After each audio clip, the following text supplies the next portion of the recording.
Film की शुरुआत में हम एक योद्धा फिनिस्ट और उसके शिष्य एंडी को देखते हैं। फिनिस्ट इस बार जंगल में एक विशाल सुअर को पकड़ने आया था, जो गांव वासियों की फसल को नुकसान पहुंचाता था और उन्हें परेशान करता था। इतने बड़े सुअर के सामने भी बहादुर फिनिस्ट डरता नहीं है और अपने साथी एंडी से कहता है, मैं सभी के लिए हीरो हूँ और मैं इसे नियंत्रित करना चाहता हूँ और अपनी स्थिति बनाए रखना चाहता हूँ। वह अब अपने हथियार से इस सुअर पर हमला करना शुरू कर देता है, लेकिन इन छोटे हमलों का इस सुअर पर कोई असर नहीं होता।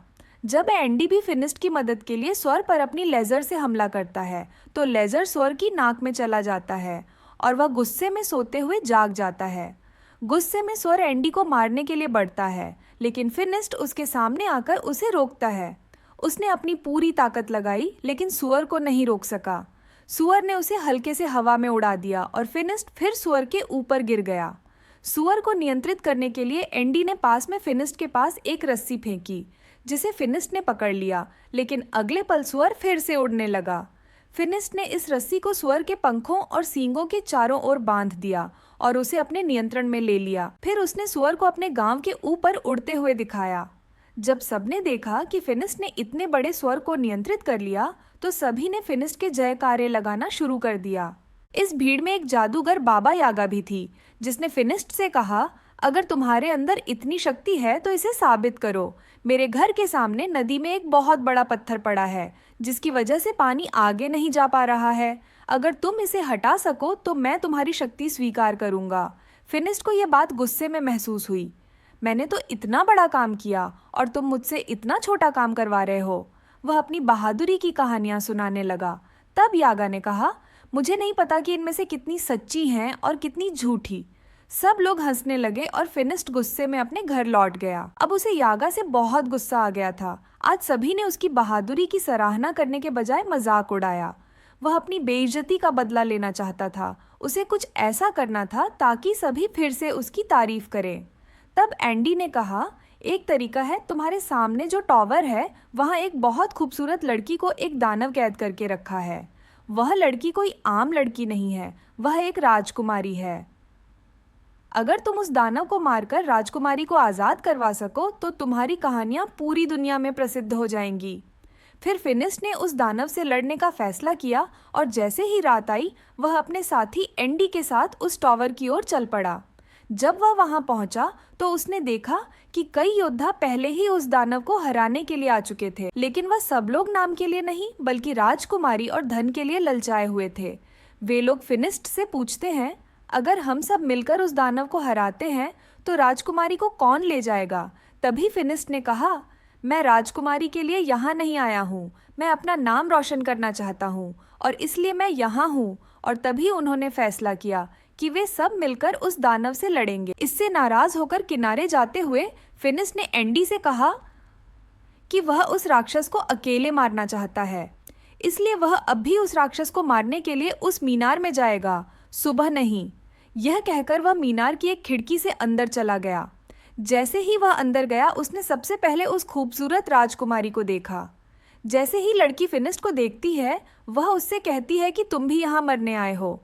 जिस पर फिनिस्ट ने कहा, नहीं, मैं तुम्हें यहाँ से बचाने आया हूँ।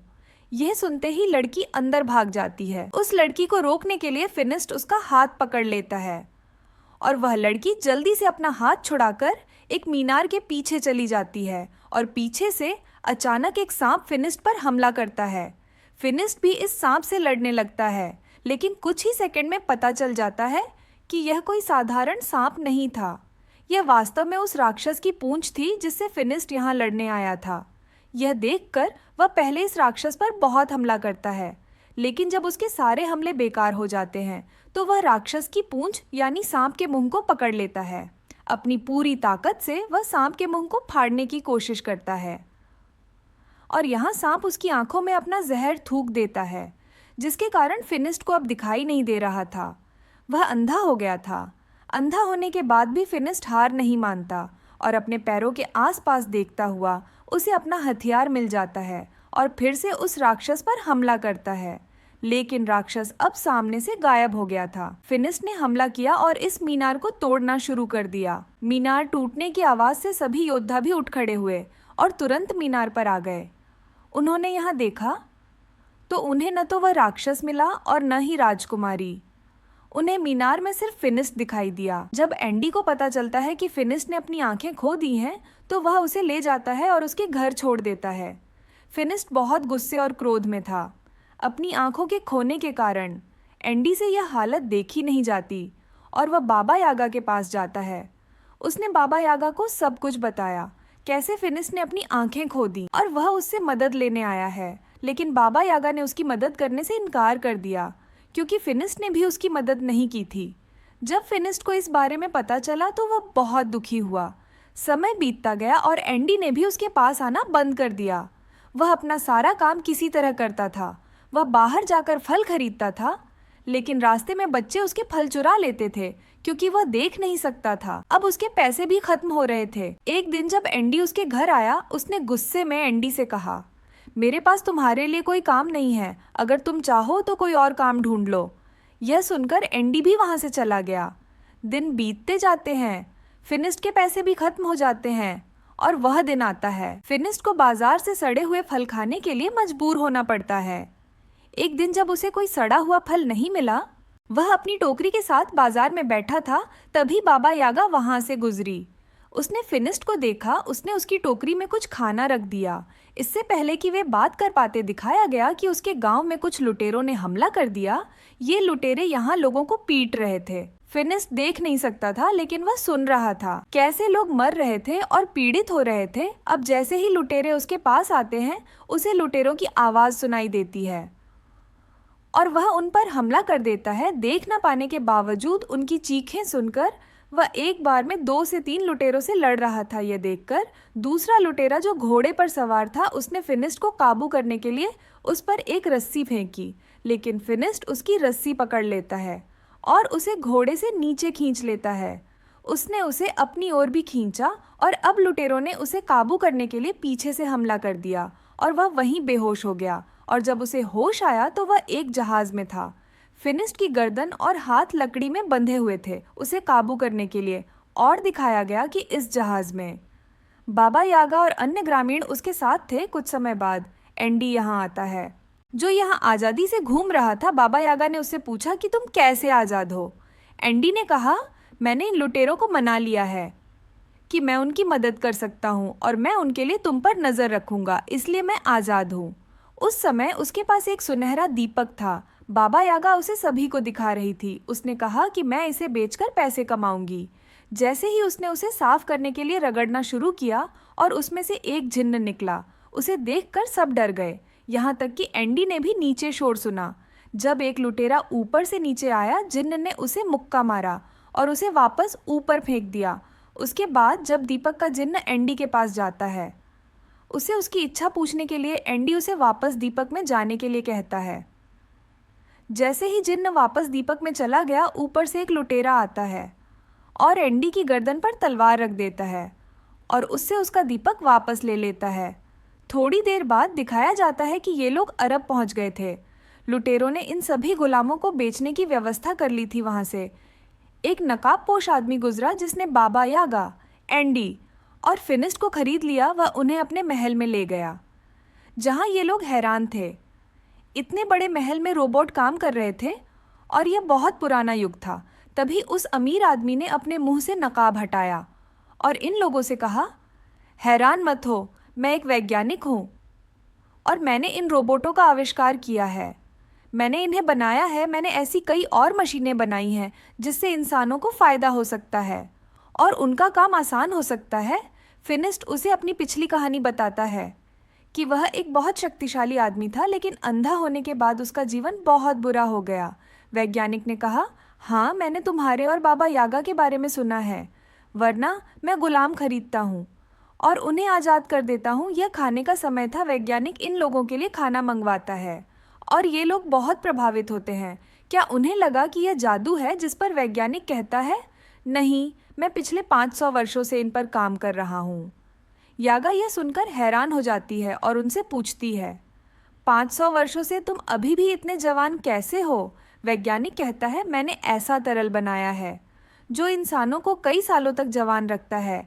वैज्ञानिक कहता है, मैंने अपनी उम्र बढ़ा ली है।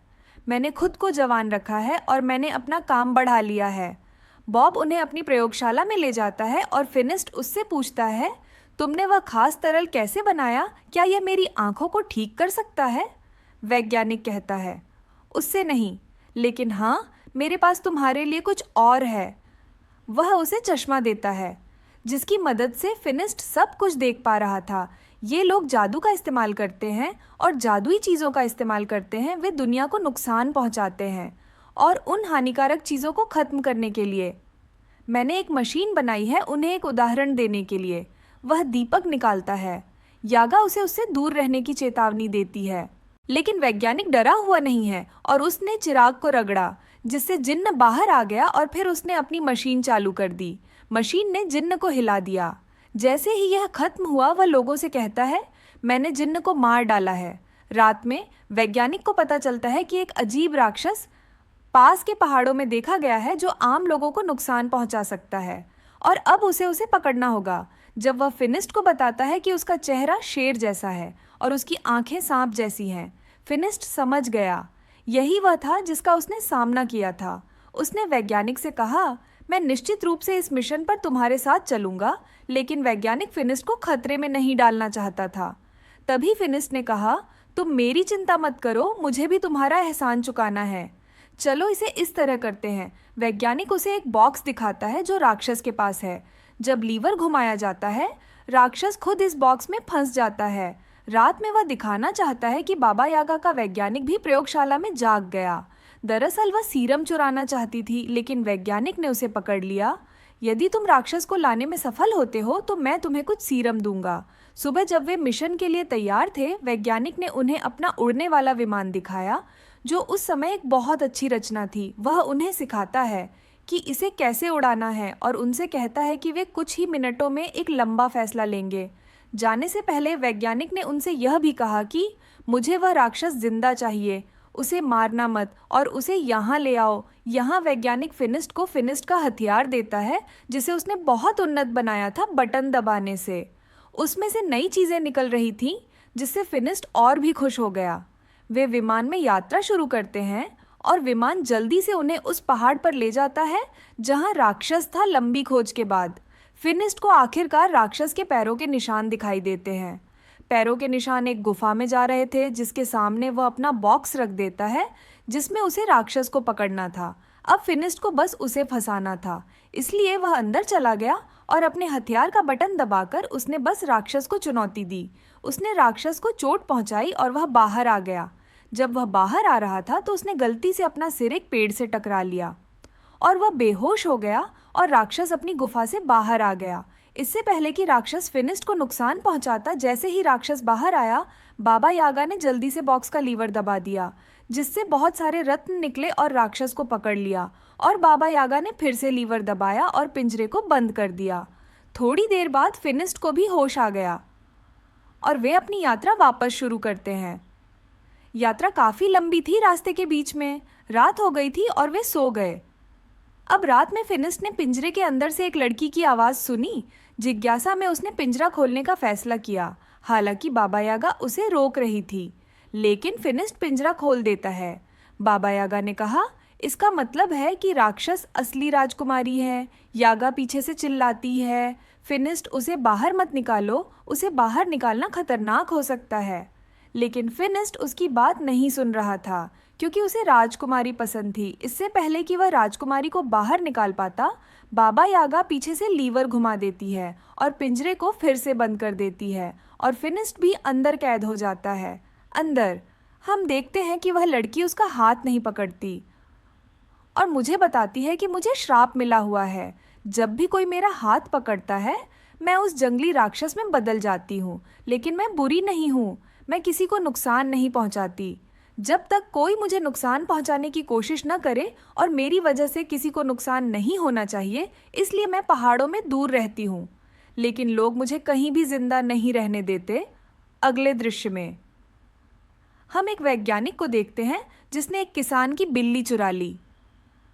किसान उससे भीख मांगता है, यह बिल्ली हमें नुकसान नहीं पहुंचाती, ये हमें फ़ायदा देती है, लेकिन किसान की कोई नहीं सुनता और वैज्ञानिक बिल्ली को ले जाता है और उसे मशीन के नीचे रख देता है, जो किसी भी चीज़ की जादुई शक्ति को खींच लेती है। और इस तरह मशीन बिल्ली की जादुई शक्ति को खींच लेती है और बिल्ली के जादू से निकलने वाला सारा सीरम वह जाता है और उसे अपने लॉकर में रख देता है, जहां हमने देखा कि उसने पहले ही बहुत सारा सीरम इकट्ठा कर लिया था। यहाँ फिनिस्ट और राजकुमारी एक दूसरे से प्यार करने लगे हैं। बाबा यागा और एंडी उन्हें वैज्ञानिक के पास ला रहे हैं। जब ये लोग वैज्ञानिक के पास पहुंचे, वे प्रयोगशाला से दूर खड़े हो गए और वैज्ञानिक को देखने लगे। उन्होंने क्या देखा कि वैज्ञानिक ने सारा जादू ले लिया, एक जादुई पक्षी का, और उससे एक सीरम बनाया और उसे अपने रोबोटों में डाल दिया। इसका मतलब है कि ये रोबोट उसके आविष्कार नहीं थे, ये रोबोट भी जादू से काम कर रहे थे, वह जादू जो वह अन्य जादुई चीज़ों से निकाला करता था। बाबा यागा गुस्से में उसके सामने आती है और उससे कहती है, तुम झूठे हो, तुम्हारे ये रोबोट तुम्हारे आविष्कार नहीं है, तुम्हारे ये रोबोट भी जादू से काम करते हैं, यहाँ तक कि तुम्हारी उम्र भी इसी जादू से लंबी हुई है और तुम्हें यह जादू निर्दोष जानवरों को मारकर मिलता है। जैसे ही वैज्ञानिक यह सुनता है, वह गुस्सा हो जाता है और वह कहता है, मैं अपने सच्चे अनुयायियों को जिंदा नहीं छोड़ता। बाबा यागा और एंडी दोनों डर जाते हैं और वहां से भागने लगते हैं। बाबा यागा ने जल्दी से राजकुमारी और फिनिस्ट को आज़ाद कर दिया, क्योंकि वह जानती थी कि अब वैज्ञानिक भी उनके साथ बुरा करेगा। जैसे ही वह यह सुनती है, मैं उसके बारे में जानती हूँ, वह लंबे समय से मेरे पीछे पड़ा हुआ है। उनकी बातचीत के दौरान वैज्ञानिक यहाँ आता है। वह जानता था कि ये लोग यहाँ से भागने की कोशिश करेंगे, इसलिए उसने उन्हें पकड़वा लिया अपने सभी कछुआ रोबोटों के साथ, और फिर उसने राजकुमारी से भी जादुई शक्तियाँ चूसना शुरू कर दिया। यह देखकर फिनिस्ट को गुस्सा आ गया और वह पास गया और राजकुमारी को बचाने की कोशिश की, लेकिन वह उसे बचा नहीं सका। लेकिन उसने राजकुमारी का हाथ पकड़ लिया और उसे एक राक्षस में बदल दिया। जैसे ही वह एक राक्षस बनी, राजकुमारी ने अपनी जंजीरें तोड़ दी और वहां से भाग गई। जैसे ही मौका मिला, बाबा यागा और फिनिस्ट ने भी ऊंट के साथ भागने की कोशिश की, लेकिन वैज्ञानिक के आदमी अब उनके पीछे थे। बाबा यागा ने अपने जादू से अपने हाथ में रखे कुछ तरबूजों को पानी के तरबूजों में बदल दिया और उन पर हमला कर दिया। और दूसरी तरफ वैज्ञानिक अब एक बहुत बड़ा कछुआ निकालता है बाबा यागा और फिनिस्ट को पकड़ने के लिए। वह उन्हें किसी भी कीमत पर पकड़ना चाहता था और उन्हें मार डालना चाहता था।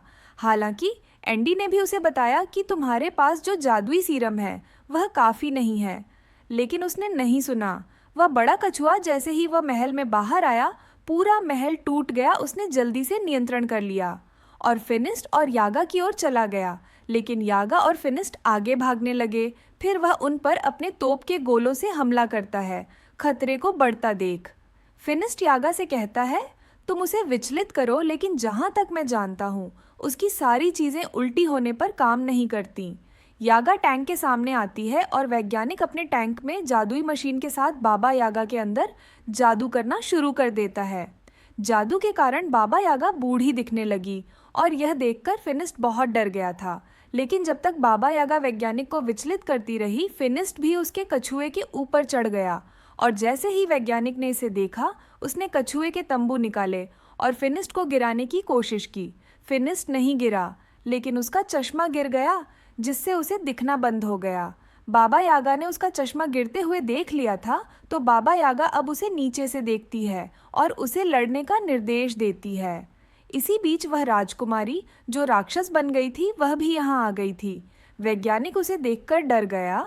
उसके ऊपर से फिनिस्ट ने अपनी जंजीर वैज्ञानिक के कछुए की गर्दन में डाल दी। नतीजतन उसके अंदर का सारा जादुई सीरम नीचे गिर गया और वैज्ञानिक बुरी तरह फंस गया। खुद को बचाने के लिए वह अपने जादुई पंखों से उड़ना चाहता था, लेकिन वह उड़ नहीं सका और अपने ही जादुई सीरम में गिरकर मर गया। यहाँ दिखाया गया, फिनिस्ट भी बेहोश था। राजकुमारी ने उसे इस तरह गिरते हुए देखा और रोने लगी, क्योंकि अब राजकुमारी को उससे प्यार हो गया था। जैसे ही उसके आंसू फिनिस्ट की आंखों पर गिरे, फिनिस्ट को होश आ गया और हैरानी की बात है, उसकी आंखें भी ठीक हो गईं। यहाँ फिनिस्ट उससे अपने प्यार का इजहार करता है और हमेशा उससे अपने साथ रहने के लिए कहता है, लेकिन राजकुमारी उसे बताती है, श्राप के कारण मैं तुम्हारे साथ नहीं रहना चाहती, हालांकि मुझे बहुत अच्छा लगेगा। फिनिस्ट उदास हो जाता है और अपने अन्य साथियों के साथ अपने गांव वापस आ जाता है। वह अभी भी राजकुमारी की याद में पागल हो रहा था। जब यहाँ दिखाया गया कि बाबा यागा फिर से जवान होने के लिए एक नुस्खा ढूंढ रही थी और फिर उसे शापित राजकुमारी के श्राप को ठीक करने का एक तरीका मिल गया। वह खुशी खुशी फिनिस्ट के पास जाता है और उसे खुशखबरी देता है कि राजकुमारी को जानबूझकर श्राप दिया गया था, जिसमें राजकुमारी की कोई गलती नहीं थी और उस श्राप को ठीक किया जा सकता है। और हम जानते हैं कि ये लोग अगला मिशन करेंगे श्राप को हटाने के लिए, लेकिन फिलहाल यह फिल्म यहीं खत्म होती है।